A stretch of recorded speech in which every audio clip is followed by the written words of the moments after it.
ತುಂಬಾ ಖುಷಿ ಆಗ್ತಿದೆ. 16 ವರ್ಷದಿಂದ ಎಬಿಪಿ ಗೆಲ್ತಾ ಬರ್ತಿದೆ. ಕಾಲೇಜಲ್ಲಿ ತುಂಬಾ ಅಂದ್ರೆ ತುಂಬಾ ಕಾಂಪಿಟೇಷನ್ ಇತ್ತು. ಲೈಕ್ ಅದು ಎಕ್ಸ್ಟ್ರೀಮ್ ನಮ್ಮ ಮೇಲೇನೆ ಎಲ್ಲ ವಿರೋಧ ಬರುವಾಗೆ ಎಲ್ಲ ಆಗಿತ್ತು. ಆದ್ರೆ ಈ ಸಲ ಕೆಲವು ಬಾರಿ ಪ್ರತಿರೋಧಗಳಿದ್ದು ಕೂಡ ಅದರಲ್ಲಿ ಎಬಿಪಿ ಜಯವನ್ನು ಗಳಿಸಿದೆ. ಇದು ತುಂಬಾ ಖುಷಿ ಆಗ್ತಾ ಇದೆ. ನಾವು ಪಟ್ಟ ಶ್ರಮಕ್ಕೆ ತಕ್ಕ ಪ್ರತಿಫಲವನ್ನು ನಾವು ಪಡೆದಿದ್ದೇವೆ ಅಂತ ಒಂದು ತೃಪ್ತಿ ಆಗ್ತಾ ಇದೆ. ಎಬಿಪಿ ಅಂದ್ರೆ ಒಂದು ವಿದ್ಯಾರ್ಥಿಗಳಿಗೆ ಬೇಕಾದ ಸಲಹೆ ಅಥವಾ ಒಳ್ಳೆ ಗುಣ. ಯಾಕೆ ಬೇಕಂದ್ರೆ ಇದು ಮೊದಲಾಗಿ ಇರುವುದು ವಿದ್ಯಾರ್ಥಿಗಳಿಗೆ ಇರುವ ಪರಿಷತ್ತು ಅಖಿಲ ಭಾರತ ವಿದ್ಯಾರ್ಥಿ ಪರಿಷತ್ತು. ಭಾರತ್ ಮಾತೆ ಪೂಜೆ ಮಾಡ್ತೇವೆ, ವಿವೇಕೋತ್ಸವ ಮಾಡ್ತೇವೆ, ಮತ್ತೆ UPL ಮಾಡ್ತೇವೆ. ಕಾಲೇಜ್ ಯೂನಿಯನ್ ಅಲ್ಲಿ ಪ್ರೆಸಿಡೆಂಟ್ ಆಗಿ ಆಯ್ಕೆ ಆಗಿದ್ದೀರಾ, ಏನಂತ ಅನಿಸ್ತದೆ ಗೆಲುವಿನ ಬಗ್ಗೆ? ತುಂಬಾ ಖುಷಿ ಆಗ್ತಿದೆ. 16 ವರ್ಷದಿಂದ ಎಬಿಪಿ ಗೆಲ್ತಾ ಬರ್ತಿದೆ.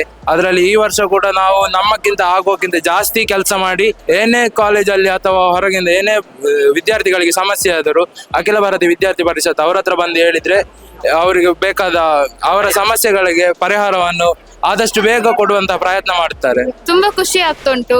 ನಾವು ಪಟ್ಟ ಶ್ರಮಕ್ಕೆ ತಕ್ಕ ಪ್ರತಿಫಲವನ್ನು ನಾವು ಪಡೆದಿದ್ದೇವೆ ಅಂತ ಒಂದು ತೃಪ್ತಿ ಆಗ್ತಾ ಇದೆ. ಹಾಗೆ ಮತ್ತೆ ನಮ್ಮಿಂದ ಆದಷ್ಟು ಇನ್ನು ಮುಂದೆ ಕಾಲೇಜಿನಲ್ಲಿ ನಾವು ನಮ್ಮಿಂದ ಆದಷ್ಟು ಒಳ್ಳೆ ಒಳ್ಳೆ ಕಾರ್ಯಗಳನ್ನು ನಾವು ಕೈಗೊಳ್ತೇವೆ. ಅಖಿಲ ಭಾರತೀಯ ವಿದ್ಯಾರ್ಥಿ ಪರಿಷತ್ ಇವತ್ತು ಈ ರೀತಿ ಗೆಲುವನ್ನು ಸಾಧಿಸಿರುವುದಕ್ಕೆ ತುಂಬಾ ನಮ್ಮ ಹಳೆ ವಿದ್ಯಾರ್ಥಿಗಳು ಕಳೆದ 17 ವರ್ಷಗಳಿಂದ ಯೂನಿವರ್ಸಿಟಿ ಕಾಲೇಜ್ ಮಂಗಳೂರಿನಲ್ಲಿ ಇದೇ ರೀತಿಯಾದಂಥ ಗೆಲುವನ್ನು ಸಾಧಿಸ್ತಾ ಬಂದಿದೆ. ಈ ವರ್ಷ ಕೂಡ ಅಖಿಲ ಭಾರತೀಯ ವಿದ್ಯಾರ್ಥಿ ಪರಿಷತ್ ಏನಿದೆ ವಿಶ್ವವಿದ್ಯಾಲಯ ಕಾಲೇಜ್ ಮಂಗಳೂರು ಹಂಪನಕಟ್ಟೆ ಕಾಲೇಜಲ್ಲಿ ಐತಿಹಾಸಿಕ ಗೆಲುವನ್ನು ಸಾಧಿಸಿ ಅದರಲ್ಲಿ ಪ್ರತಿ ವರ್ಷದಂತೆ ಈ ಸಲ ಗೆಲುವು ಸಾಧಿಸಿ. ಆದರೆ ಈ ಸಲ ಕಾಲೇಜಿನಲ್ಲಿ ಕೆಲವು ಬಾರಿ ಪ್ರತಿರೋಧಗಳಿದ್ದು ಕೂಡ ಅದರಲ್ಲಿ ಎಬಿಪಿ ಜಯವನ್ನು ಗಳಿಸಿದೆ. ಇದು ತುಂಬಾ ಖುಷಿ ಆಗ್ತಾ ಇದೆ. ಎಬಿಪಿ ಯೂನಿಯನ್ ಬಂದ್ಮೇಲೆ ಪ್ರತಿ ವರ್ಷದಂತೆ ನಾವು ಯಾವ ರೀತಿ ಕಾಲೇಜ್ಗಳಲ್ಲಿ ಕಾರ್ಯಗಳನ್ನು ಮಾಡ್ತಿದ್ವಿ ಅದೇ ರೀತಿ ಈ ವರ್ಷ ಕೂಡ ವಿದ್ಯಾರ್ಥಿ ಪರಿಷತ್ ಯಾವಾಗಲೂ ವಿದ್ಯಾರ್ಥಿಗಳಿಗೆ ಬೆನ್ನಿಗೆ ನಿಂತಿರ್ತದೆ. ಯಾವುದೇ ಸಮಸ್ಯೆಗಳಿಗೆ ಪರಿಹಾರವನ್ನು ನೀಡುವಂಥದ್ದು, ನಮ್ಮ ಫೀಸ್ ಹೈಕ್ ಆಗಿರ್ಬೋದು ಅದರ ಬಗ್ಗೆ ಧ್ವನಿ ಎತ್ತಕ್ಕಂಥ ಮೊದಲನೇ ಅಂದ್ರೆ ವಿದ್ಯಾರ್ಥಿಗಳಿಗೆ ಏನೇ ಸಮಸ್ಯೆ ಆದರೂ ಧ್ವನಿ ಎತ್ತತಕ್ಕಂಥ ಒಂದು ಸಂಘಟನೆ ಅಂದ್ರೆ ಅದು ವಿದ್ಯಾರ್ಥಿ ಪರಿಷತ್, ಅಖಿಲ ಭಾರತೀಯ ವಿದ್ಯಾರ್ಥಿ ಪರಿಷತ್ ಅಂತ ಹೇಳಕ್ ಇಷ್ಟಪಡ್ತೀನಿ. ಇಷ್ಟೋ ವರ್ಷದಿಂದ ಏನೆಲ್ಲ ಮಾಡಿಕೊಂಡು ಬಂದಿದೆ ಅದನ್ನು ಸುಸೂತ್ರವಾಗಿ ಮಾಡಿಕೊಂಡು ಮತ್ತು ನಮ್ಮಿಂದ ಆಗುವಷ್ಟು ಪ್ರಯತ್ನವನ್ನು ನಾವು ಮಾಡ್ತೇವೆ. ಯಾರಿಗೂ ಮೋಸ ಆಗದಾಗೆ ನೋಡಿಕೊಳ್ತೇವೆ ಅಂತ ಹೇಳಿಕ್ಕೆ ಇಷ್ಟಪಡ್ತೇವೆ. ಯಾಕೆ ಬೇಕಂದ್ರೆ ಇದು ಮೊದಲಾಗಿ ಇರುವುದು ವಿದ್ಯಾರ್ಥಿಗಳಿಗೆ ಇರುವ ಪರಿಷತ್ತು ಅಖಿಲ ಭಾರತ ವಿದ್ಯಾರ್ಥಿ ಪರಿಷತ್ತು. ಅದು ಯಾವಾಗ್ಲೂ ವಿದ್ಯಾರ್ಥಿಗಳ ಕೈ ಬಿಡುವುದಿಲ್ಲ, ಹಾಗಾಗಿ ಅದು ಬೇಕು.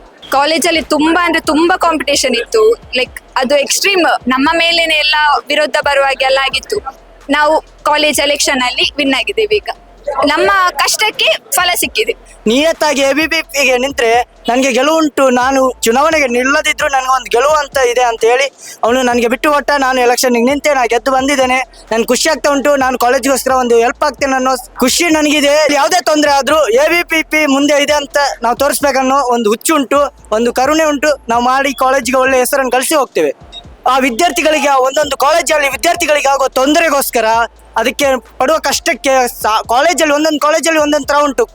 ಆ ವಿದ್ಯಾರ್ಥಿಗಳಿಗೆ ಆಗೋ ನೋವು ಪ್ರಶ್ನೆ ಹೇಳಕ್ಕಾಗದೇ ಇರ್ತದೆ. ಅದನ್ನು ಎಬಿಪಿ ಹತ್ರ ಹೇಳಿದ್ರೆ ಅವ್ರು ತಕ್ಷಣ ಹೋರಾಟಕ್ಕೆ ನಿಲ್ತಾರೆ, ಪ್ರತಿಭಟನೆ ಮಾಡ್ತಾರೆ, ತಕ್ಷಣ ಅದಕ್ಕೆ ಬೇಕಾದ ಪರಿಹಾರವನ್ನು ನೀಡಿಸ್ತಾರೆ. ಅದಕ್ಕೆ ನಾನು ಎಬಿಪಿ ಕಡೆಯಿಂದ ನಿಂತಿದ್ದೇನೆ. ನನ್ಗೆ ಖುಷಿ ಇದೆ.